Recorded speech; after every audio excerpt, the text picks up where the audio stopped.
There comes a point where denial stops being optimism and it starts looking like that one guy insisting that the Titanic just needed a bigger bucket. Chapter 36 of Two Blue Vortex shoved Amato face first into that realization, and somehow the man still managed to keep a straight face. That's either the composure of a genius or it's the expression of someone who is quietly realizing that every decision they've made for the last few years has been completely pointless. Honestly, at that point, I'd be looking around for the nearest meteor, just in case somebody else decides they want to deal with the paperwork when it comes to Amato. Join me in today's newest Naruto Explained video where your OBC, your original Boruto chief, breaks down why Amato has no choice but to make Kawaki stronger after this latest chapter, which the chapter review is up on the channel and linked in the description box and in the end credits for those who have not seen it just yet. Also, due to the abundance of faceless AI slop channels and the inability to tell the difference between human writing and AI writing, I'm going to test out putting AI detection scores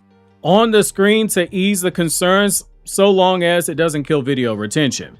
Similes, metaphors, comparisons, structured pacing is what you should learn in high school writing class or entry-level college writing classes. Not gonna lie, I'm a little concerned that like this video got a 86 and the Obito video that will be coming on the channel later got an 88 out of 100. So like there's a 12% where it's like maybe it just speaks volumes to how AI is training itself off of human writing and videos that are uploaded and etc. They've really got to start regulating this shit. But big thing, 0 out of 0 sentences were found to be AI generated. So as long as this doesn't hurt retention, I will put that on there for transparency. And since we're being transparent, the only thing that you'll see that I will have an AI do something is if you look at the shorts that I edit myself or the videos that I clip, and I share clips, I will have Opus AI put captions on there because the editing software I use, I'm not the best at adding captions to that. So without further ado, let's just get back into the video. To understand why Amato must power Kawaki up, we must first look at Amato as a character. Understanding what makes the man tick beyond reviving his daughter is crucial to understand the premise of this video. So just sit with me for a moment. For most of the series, Amato has been playing a game that most people in universe never realized was even being played. And the same applies to most fans reading the manga month to month. Everybody focuses on what's in front of them, like in particular the Shinju, Mamushi, Hidari, Matsuri, Ryu, Jura. If the Shinju weren't the focus, then it became the drama surrounding the Boruto and Kawaki situation due to the effects of omnipotence. However, in the background this entire time has been Amato. At first glance, he's a typical non-combatant. He works on his ninja tech, he researches ways to revive his daughter, smokes his cigarettes, and when Shikamaru watches him from the surveillance camera, he's looking for the first time that Amato even coughs funny because he's looking for a reason to arrest him. But nothing ever happens because Amato plays his cards very close to the chest. The only thing we know with certainty is that if he wants to revive his daughter at any cost, there isn't a line he won't cross. From his introduction, the sole purpose of Amato has been shrouded in questions that are hidden behind even more questions. But when we found the reason for it, everything else made sense. The cyborgs in Kara, the human experimentation, why he killed so many people working for Isshiki's vessel Jigen, the manipulation of Konoha, the gaslighting of Kawaki during the Isshiki battle. When you peel away all the layers of deception and all the false intentions, every road leads back to the revival of his daughter. He's still stuck in the storm of grief, riding the waves and adjusting the sails as the ebbs and flows of trauma from losing a child continues to circle back to him.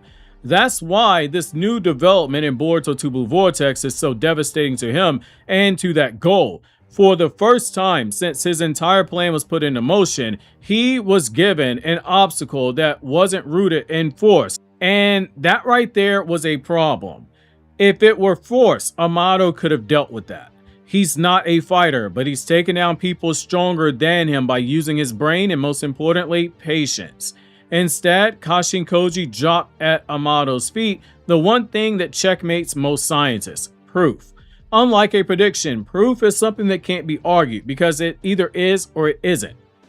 Kashin Koji didn't say Amato might succeed in reviving his daughter. He outright tells him, in every timeline that I see, and I retain all information from these timelines, your daughter never ever gets revived.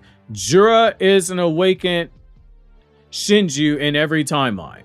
Kawaki is killed in most timelines. Your daughter, however, she never gets revived. For someone like Amato, that is a swift kick in the nuts that hits harder than Tobirama's reaction that his daughter is dating an Uchiha. Just as Tobirama pronounces that HA with a hard HA, Amato, hearing that news about his daughter never being revived, it cuts him deeply to his soul. It means that all his planning, all his research, it all amounted to nothing. Think for a moment what Amato has done over the years. He assisted Jigen in kidnapping dozens of children, and he killed them trying to find a vessel for Isshiki. He could justify it by saying, this is to revive my daughter. He worked with Jigen even after learning Isshiki would destroy the world. He could justify it by saying, well, I'll modify humans with Shibai cells to battle Jigen and then kill Isshiki so that my daughter can be revived and actually have a planet to live on. He experimented on human beings to make them into cyborgs. He got caught trying to make them stronger to fight Isshiki, and so Jigen ordered for them to be destroyed due to no fault of their own, nothing that they ever asked for themselves. Amato justified it because he said, well, I need to revive my daughter and I'll just make a clone of Jiraiya, make that clone significantly stronger than Jiraiya, and then I'll wait until the time is right. Everything he did up until that point, it basically blew up in his face. All the lines that he crossed to become a monster, they meant nothing now. It was all for nothing. Every timeline resulted in failure. That would shatter most men, but Amato showed resolve stronger than he's being given credit for. He took it on the chin and he said, well, we'll just see what your next 10 Directions update gives us for the information. He hadn't given up, and that's very in character for Amato. At its core, Amato is a character who has supreme confidence in his own intellect. He's very rarely caught off guard because he's planned ahead multiple steps, and even when he's caught off guard, he comes up with adjustments on the fly fast enough that Batman would blush at how quick-witted he was. Kashin Koji's words should have been a checkmate, but instead, I believe they pushed Amato into a desperation zone. He was told that Jura exists in every timeline. Kawaki, the guy who has your daughter's DNA in his Karma seal, he dies in every timeline. Every future, different battles, different circumstances, different alliances. It's mostly the same result every time. 9 times out of 10, Jura wins, everybody died. What did Amato tell Kawaki in the past? It's a line that people tend to overlook. He said that he had to be careful with Kawaki because if Kawaki dies, the only path to reviving his daughter, that dies as well. Amato just found out that in the multiverse, his daughter stays dead. The only thing that was inevitable across every timeline was Jura's awakening. For the sake of Amato's goal and his own arrogance as a scientist, he has to give Kawaki the power to defeat Jura. Think about how a scientist's brain is wired. They see a problem, they understand the problem, they solve the problem. Right now, there is no real answer to Jura.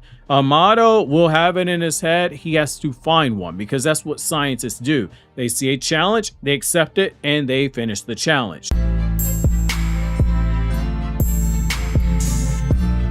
Kawaki now has 100% of Isshiki's attack power, but that wasn't enough. Kawaki still died in multiple timelines. Amato's initial calculation when watching Kawaki's battle with Jura was that Kawaki could never win. Kawaki himself said he could do it if he was given more power, but now we know that Kawaki was overestimating his own strength, like he was Sasuke pulling up to the 5 Kage at the 5 Kage summit and not realizing that if they wanted to, they could have killed him on the spot once they all got serious and decided to go for his neck.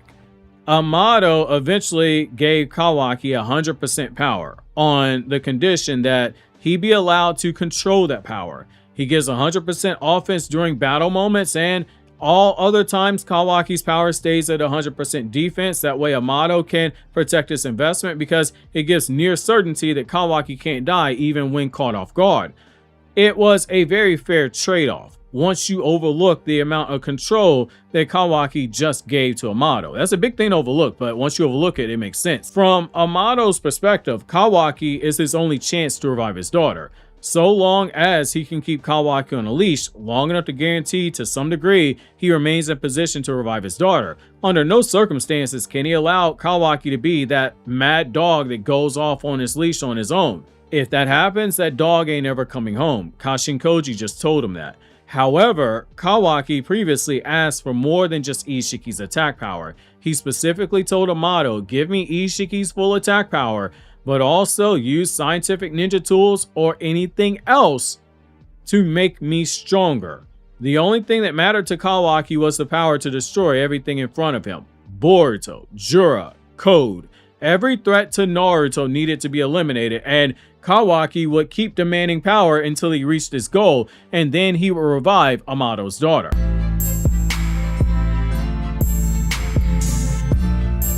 That was not throwaway dialogue. That was dialogue that at the time I said we need to keep our eyes on. It looks like Ikimoto's paying that off. That was Ikimoto planting a seed long before the payoff ever arrived, and now that payoff may finally be coming, because Amato's hand, it is now forced.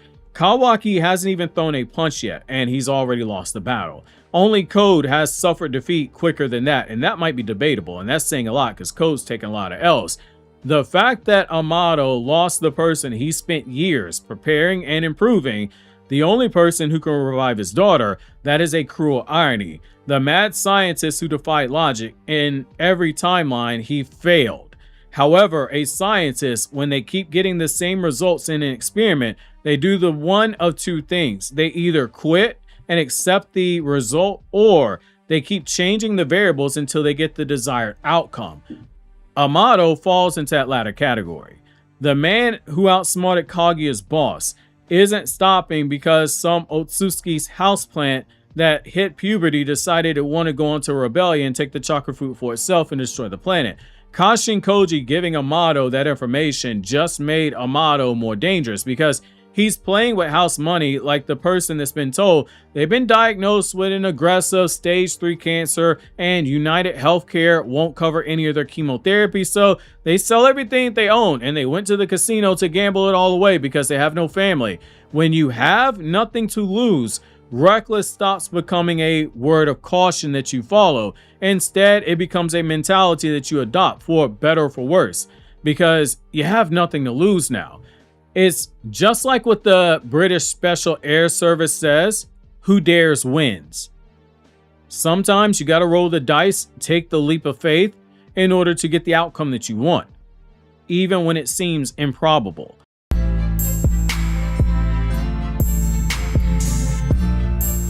Things have escalated power-wise in the story. It's an uncomfortable truth that I know there's fans that don't want to accept it, but facts don't care for your feelings. That isn't up for discussion anymore. We've moved past Isshiki levels of power, which makes sense given power levels in Battle Shonen rarely ever stay stagnant. They increase the longer the series goes on, and Boruto is no different. They may briefly take a step back, but when that happens, it's always done to serve as a benchmark for characters before producing a brand new threat. Isshiki's power alone isn't enough to defeat Jura. Jura has broken the power scaling. The signs were always there. Boruto believed his only chance to take down Jura was if he got Kawaki to unlock all of Isshiki's power, and he himself was able to stack Momoshiki's power on top of his own base, which is already above Jigen in power. Boruto thought all of that was needed to even have a chance to defeat Jura, which that speaks volumes to how much stronger Jura is than each of them individual. For Amato, Kashin Koji just gave him valuable data without even realizing that he did so. Amato now knows every option must be on the table to tame the monster known as Jura. Playing the conservative game has only led down to one path where his daughter never wakes up. Amato now has to take a more liberal approach. Throw everything at the wall, and if something sticks, you double down on it. Boruto as a story has never treated science and chakra as opposing forces, even though the fandom tries to do so. Even Boruto's predecessor manga, Naruto, showed moments in the story where both could be fused together.